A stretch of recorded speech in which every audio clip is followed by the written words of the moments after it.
It was late, cold, and raining hard. The kind of night where people hurry home, eager to be inside, away from the biting wind. But David, a single father with worn-out shoes and an even more worn-out coat, wasn't heading home yet. He had just finished his second job for the day, cleaning up at the local diner, and was walking to the small apartment where his 9-year-old son, Ben, would be waiting for him. As he crossed the dimly lit street, he saw her sitting on the steps of a closed bookstore, a young girl, maybe 16 or 17, drenched from head to toe, clutching a small backpack. Her eyes darted nervously at every passing car. David paused. He was no stranger to people in need. He'd been in that place more than once, but something about her, maybe the way she was shivering or the way she tried to hide her at his heart. "You okay, miss?" he asked gently. She hesitated. I just need to rest somewhere for a little while. I'll be fine." David could tell she wasn't fine. He glanced at the rain pouring around them, then thought about Ben, back at home. He wasn't in a position to take anyone in. He could barely take care of himself and his boy, but leaving her out here didn't feel right. "Look," he said, "I don't have much, but I've got a couch, and it's warm, just for tonight. If you want, no questions if you don't want to talk." The girl hesitated again, her eyes filled with uncertainty, but then she nodded. "Thank you."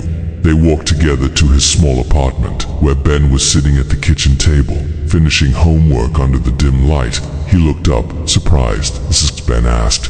"A friend who needs a place to stay tonight." David explained her names. "Emily," the girl replied softly.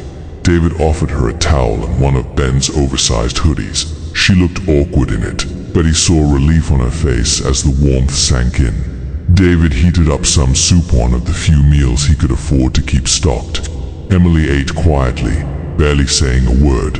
Ben, curious as any child, tried to ask her where she came from, but she just smiled faintly and said, "Far away." That night, David gave her the couch and an extra blanket. He didn't know why, but before going to bed, he left a glass of water and a note that read, "You're safe here." The next morning, David woke early, expecting her to be gone. Instead, she was in the kitchen with Ben, helping him pack his lunch. She even offered to wash the dishes from breakfast. "You don't have to do that," David told her. "I want to," she replied. "You've done more for me than you know." Over the next 2 days, Emily stayed longer than expected. She explained bits and pieces. She had run away from a difficult situation, though she didn't give details.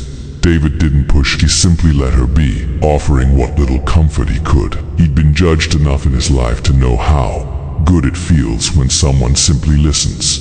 One evening, as David was fixing a leaky kitchen pipe, Emily sat nearby watching. "You work too much," she said suddenly. David laughed. "Single dad life. Gotta keep the lights on. And what about you?" she asked. "What about me? Don't you ever want more?" David's hands stilled.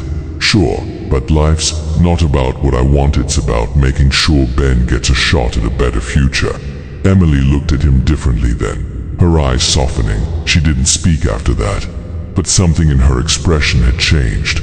On the 4th night, Emily received a phone call. She stepped outside to answer it. David didn't mean to overhear, but through the thin walls, he caught words like "Dad" and "I'm safe." She returned inside looking nervous. The next morning, a sleek black car pulled up in front of their apartment building. A man in an expensive suit stepped out.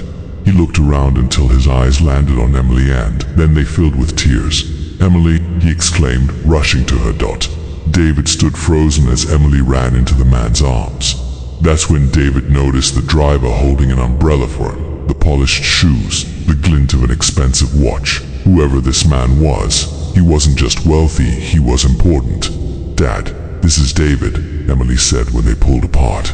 "He took care of me when I had nowhere else to go." The man turned to David, extending his hand. "I owe you more than I can say. My daughter, she's all I have.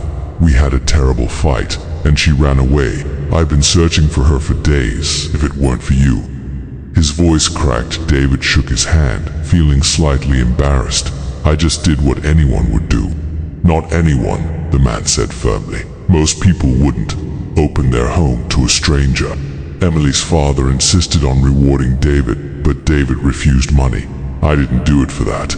Just take care of her. Emily hugged Ben goodbye, whispering something in his ear that made him smile. She turned to David and said softly, "You changed how I see people. I'll never forget you." They drove away, leaving David and Ben standing in the doorway. For a few weeks, life returned to its usual struggles, long shifts, counting coins for groceries and doing his best to keep Ben's spirits high. Then, one afternoon, a letter arrived in the mail. Inside was a handwritten note from Emily, along with an envelope. "Dear David and Ben, you showed me kindness when I least deserved it and expected nothing in return. That kind of heart changes the world. Enclosed is something to help you and Ben chase your dreams because you deserve them as much as anyone. Thank you for teaching me what kindness truly means."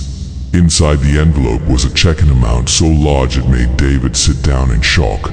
It wasn't just enough to pay off debts, it was enough to move them into a better home, give Ben the education he deserved, and let David breathe for the first time in years. David stared at it for a long time. He hadn't helped her for this. But in that moment he realized that kindness has a way of coming back, sometimes in ways you could never imagine. And from that day forward, whenever someone needed help, David remembered that rainy night, how a small act of compassion had changed all their lives forever.